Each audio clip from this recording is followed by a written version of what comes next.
Hello good evening friend, this is Ankita और अब हम डिस्कस करेंगे TGT medical commissions psychology portion. Please channel को सब्सक्राइब करो। बाकी सब्जेक्ट का भी आंसर की आपको नोटिफिकेशन के द्वारा मिल जाएगी। तो सबसे पहला क्वेश्चन है, लर्निंग डिसेबिलिटी में occur due to all of the following expect. Learning disability कैसे होती है? तो देखिए यहाँ पे रीज़न दिया गया है, cultural fact, emotional disturbance, cerebral dysfunctions, behaviour disturbance. अब देखो, जिसने लर्निंग डिसेबिलिटी ऊपर ऊपर से पढ़ा होगा लाइक कि इतने तरह की लर्निंग डिसेबिलिटी होती है, ये होता है, तो वो तो कंफ्यूज होंगे पेपर में। तो इसका जो रीज़न रहता है वो सर्वल डिसफंक्शन रहता है। देखिए क्यों, कल्चरल फैक्टर कभी भी लर्निंग डिसेबिलिटी में नहीं आता है।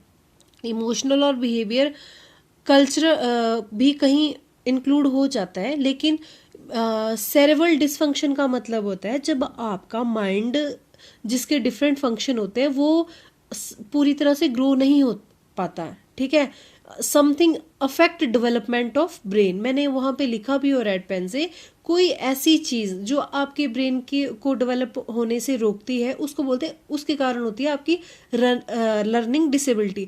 और सर्वल डिसफंक्शन का भी यही मीनिंग होता है कि उसमें जो सारी मोटर स्किल्स होती है, इंटर कोग्निटिव, अफेक्टिव, जितनी भी आपकी जो डोमेन्स रहती है, वो डेवलप नहीं हो पाती। वैसे भी लर्निंग डिसेबिलिटी जो आपकी 95% हेरिडिटी से आती है और सिर्फ 5% एक्वायर्ड होती है।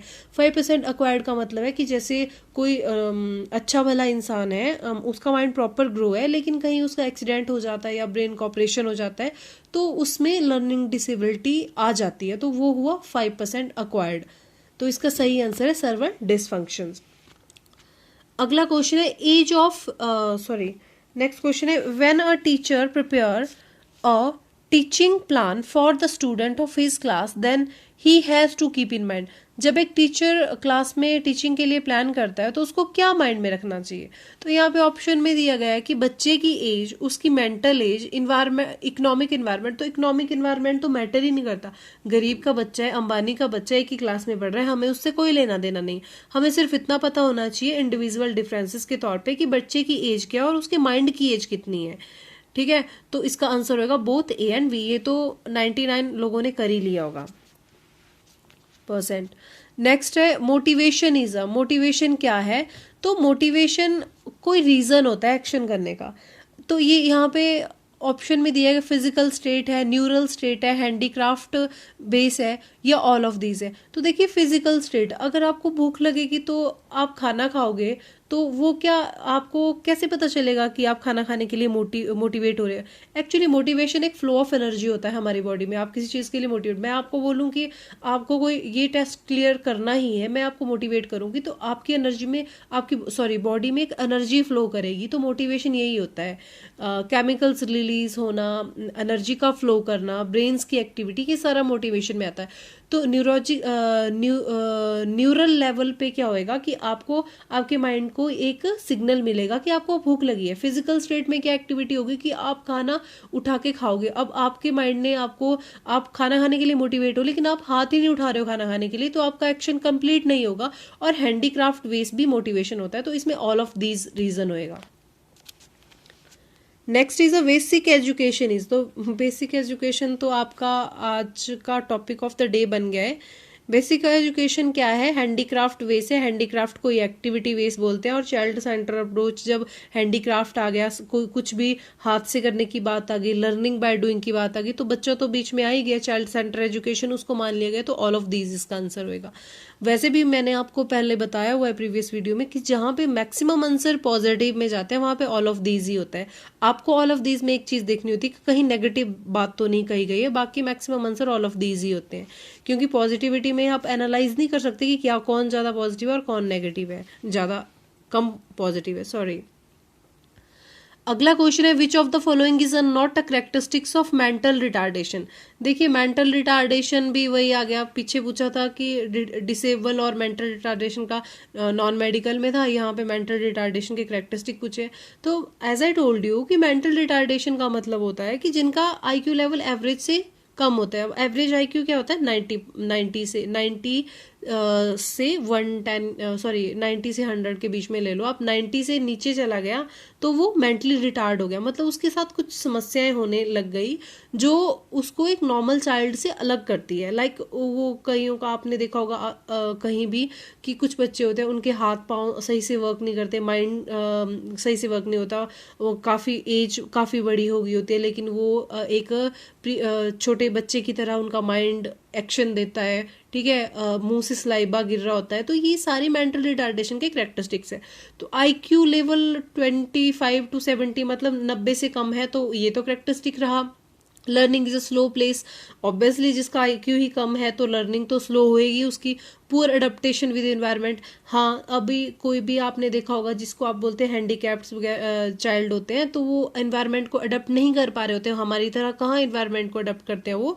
लेकिन पुअर इंट्रापर्सनल रिलेशन, अब इंट्रापर्सनल रिलेशन होता है भाई सोसाइटी के साथ आपके रिलेशन अच्छे हैं कि नहीं, आप कहीं लड़ाई वड़ाई तो नहीं कर रहे, तो अगर किसी को झगड़ालूपन की आदत है तो वो तो आईक्यू लेवल पे डिपेंड नहीं करेगा ना, वो तो आपका एक अपना रिलेशन है, आप सोसाइटी के साथ सोशल डेवलपमेंट है, आपकी सोसाइटी के साथ किस तरह की डेवलपमेंट हो रही है, आप में सोशल डेवलपमेंट है कि नहीं है, तो ये पुअर इंटरपर्सनल रिलेशन इसमें नहीं आता। तो यहाँ क्वेश्चन में पूछा गया which of the following not a characteristics, तो पुअर इंटरपर्सनल रिलेशन एक कैरेक्टरिस्टिक्स नहीं है, ये आपकी हैबिट है।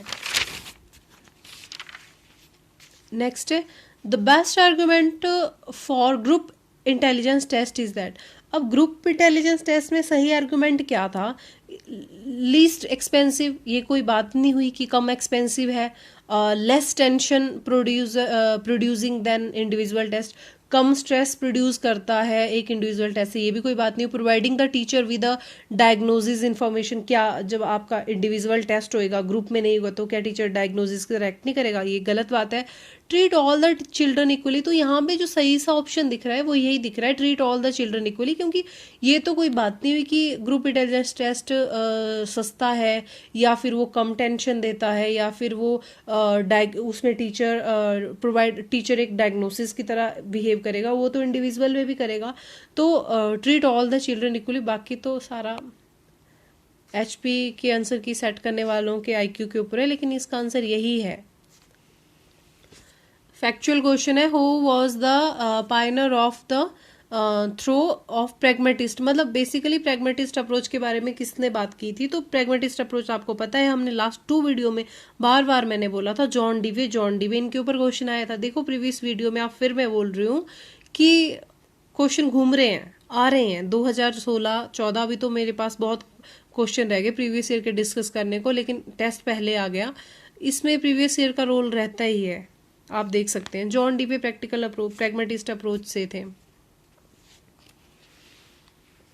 The true objective of education, education का सही ऑब्जेक्टिव क्या है, अब यहाँ भी मिलते जुलते ऑप्शन दिए होंगे, facilitating the all around development, helping student acquiring knowledge, तो यहाँ पे पहले ही क्वेश्चन मिल गया, ऑल अराउंड डेवलपमेंट की बात होगी तो आगे तो कुछ पढ़ने की जरूरत ही नहीं है, क्योंकि जो भी ऑप्शन दिए होंगे वो कहीं ना कहीं ऑल का मतलब क्या होगा, सबका समावेश, तो बस फिर हेल्पिंग स्टूडेंट एक्वायरिंग नॉलेज।